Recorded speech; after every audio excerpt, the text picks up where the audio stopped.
जय हिंद एवरीवन, स्वागत है आपका वीनेशन 111 के एक नए एपिसोड में, जहां आपके लिए लेकर आते हैं इंडियन डिफेंस के प्रमुख अपडेट्स को। सबसे पहले तो चैनल को सब्सक्राइब करना मत भूलिएगा। आज के अपनी अपडेट की हम शुरुआत करने वाले हैं पाकिस्तान को लेकर आई एक अपडेट से।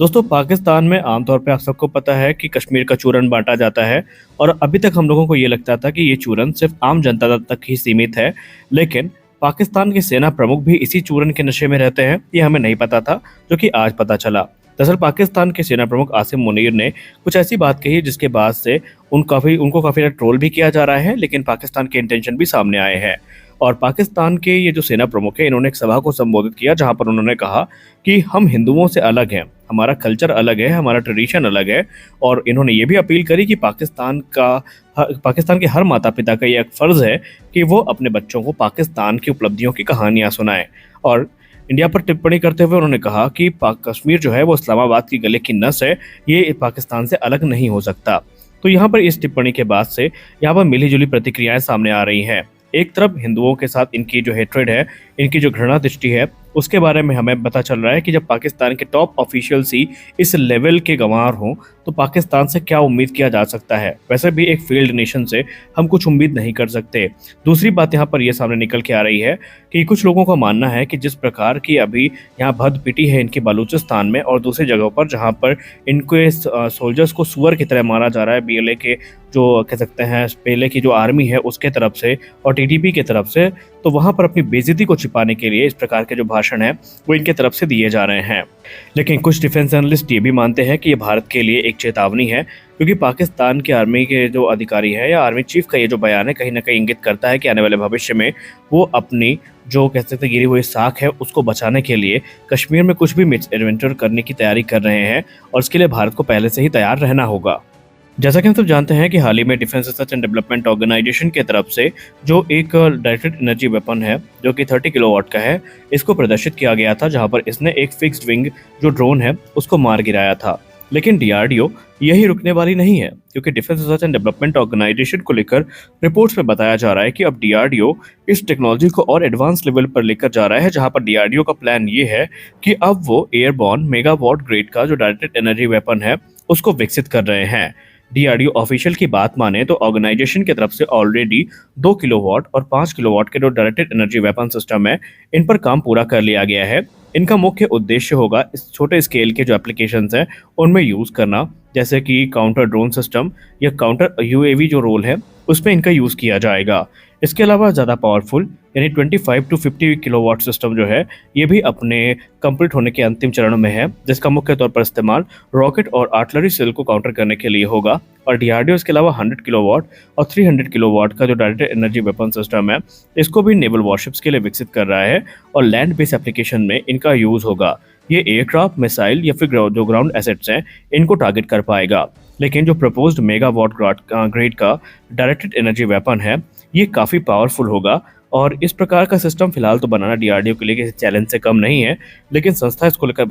भरोसेमंद है या इसको लेकर आश्वस्त है कि वो इस पर काम कर सकते हैं। हालांकि उन्होंने इसकी रेंज को स्पेसिफाई नहीं किया है, लेकिन एस्टिमेटेड जो रेंज बताई जा रही है सिस्टम की, वो अप्रॉक्सीमेटली 500 किलोमीटर की बताई जा रही है, और ये मुख्य तौर पर जो मिसाइल डिफेंस ऑपरेशन है उनमें यूज़ किया जा सकता है। रिपोर्ट्स इंगित करती हैं कि इस प्रकार का यानी कि मेगावाट ग्रेड का जो डायरेक्टेड एनर्जी वेपन सिस्टम है, ये मिसाइल डिफेंस सिस्टम के तौर पर यूज़ किया जाएगा, जहाँ पर ये टैक्टिकल बैलिस्टिक मिसाइल, जिसमें शॉर्ट और मीडियम रेंज की बैलिस्टिक मिसाइल शामिल हैं, उनको टारगेट करने के काम में आएगा, और इससे भारत को एक अभेद सुरक्षा कवच मिलने वाला है। हालांकि अगर हम प्लेटफॉर्म की बात करें तो अभी स्पष्ट नहीं है कि कौन सा ट्रांसपोर्ट एयरक्राफ्ट इसके लिए सिलेक्ट किया जाएगा, फिर चाहे वो IL-76 हो या C-130J हो या कोई फ्यूचर ट्रांसपोर्ट एयरक्राफ्ट हो। अब इसके बारे में भी स्पष्ट टिप्पणी नहीं करी गई है, इसलिए इसके बारे में ज़्यादा जानकारी उपलब्ध नहीं करवाई गई है। जैसा कि हमने पहले भी कहा था कि जब से ये रिपोर्ट सामने आई है कि S-400 एयर डिफेंस सिस्टम के द्वारा जो यूक्रेनियन F-16 को मार गिराया गया है, तो पाकिस्तान में इसको लेकर हलचल जरूर मचेगी, और कुछ ऐसा होता नजर भी आ रहा है। इस समय पाकिस्तानी एनालिस्ट S-400 की जो संभावित थ्रेट है इसको लेकर पहले से ही काफ़ी चिंतित नजर आए हैं। उसके पीछे की एक वजह भी है, क्योंकि हाल ही में एक बड़ा क्लेम किया गया है, जहां पर S-400 एयर डिफेंस सिस्टम ने 200 किलोमीटर से ज़्यादा दूरी पर जो F-16 फाल्कन है इसको मार गिराया है, जो कि यूक्रेनियन एयरफोर्स की सर्विस में था। और इसके पहले एक यूक्रेनियन Su-27 को भी लॉन्ग रेंज स्ट्राइक पे मार गिराया गया था। अब क्योंकि भारतीय वायुसेना की तरफ से ऑलरेडी जो S-400 एयर डिफेंस सिस्टम है ये पाकिस्तानी सीमा के निकट तैनात किए गए हैं, जिसका मतलब ये है कि पाकिस्तानी F-16 और JF-17 थंडर्स को इनसे सीधा खतरा है और ये सब S-400 एयर डिफेंस सिस्टम की सीधी रीच पर आते हैं, जिसका मतलब ये है कि इनसे बच पाना उनके लिए काफ़ी मुश्किल है। अब अगर हम इंडिया के स्ट्रेटेजिक डिप्लॉयमेंट पर नजर डालें S-400 एयर डिफेंस सिस्टम की, तो इन्हें वेस्टर्न फ्रंटियर पर जो डिमांड के हिसाब से तैनात किया गया है और पाकिस्तान को एक बार फिर से इन्होंने अपनी एरियल टैक्टिक को रिकैलिब्रेट करने के लिए मजबूर कर दिया है और इस समय पाकिस्तान इनसे बचने के जो उपाय है उनको लगातार ढूंढ रहा है। भारत ने जो रूस से इस सिस्टम को खरीदा था और इसने जो कंफर्म किल करी है अभी रशिया यूक्रेन युद्ध में, ये पाकिस्तान के लिए काफ़ी बड़ी चिंता का विषय है क्योंकि फरवरी 2022 में इसने तकरीबन 150 किलोमीटर की दूरी पर एक Su-27 को मार गिराया था और उसके बाद इसने जो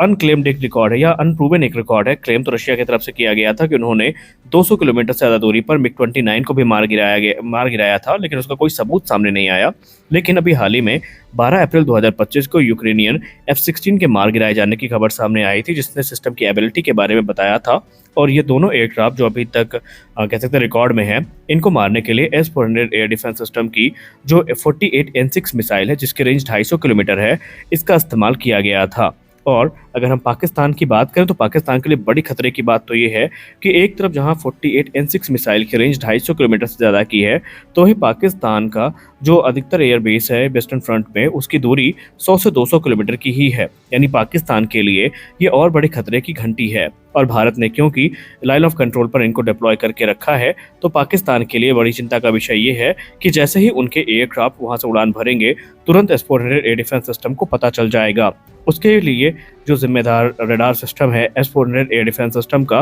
वो होने वाला है बेसिकली यहाँ पर यूज़ किया जाने वाला 91 N6E और 96 L6E रेडार, जो कि फाइटर साइज टारगेट को 400 से लेकर 600 किलोमीटर की दूरी तक डिटेक्ट कर सकता है। और यही कारण है कि पाकिस्तान में इस समय भारत के S-400 एयर डिफेंस सिस्टम को लेकर काफ़ी ज़्यादा हड़कंप मचा हुआ है और वो इससे बचने के तरीकों को तलाश रहे हैं। अब अगर इंडो पाक बॉर्डर की बात करें तो पंजाब और राजस्थान सेक्टर जो है वो की होस्टिंग पॉइंट है S-400 एयर डिफेंस सिस्टम के और इनके लिए भारत पूरी तरीके से यहाँ पर तैयार भी है। हमारी अगली बड़ी अपडेट तेजस मार्क 2 रोल आउट को लेकर आ रही है। तेजस मार्क 2 के बारे में हमने दोपहर की अपडेट में आपसे कहा था कि 40 जो राफेल के हैं इनके साथ साथ 200 तेजस मार्क 2 हमें देखने को मिलेंगे। तो फाइनली जो फाइनल टाइमलाइन है या फाइनल एक्सपेक्टेड टाइमलाइन है ये सामने रख दी गई है। यहाँ पर अक्टूबर से लेकर नवंबर के बीच में जो तेजस मार्क 2 का रोल आउट है वो हमें देखने को मिलने वाला है। इसके अलावा जो दूसरी रिपोर्ट बड़ी सामने आ रही है तेजस मार्क 2 प्रोग्राम को लेकर, उसमें बताया जा रहा है कि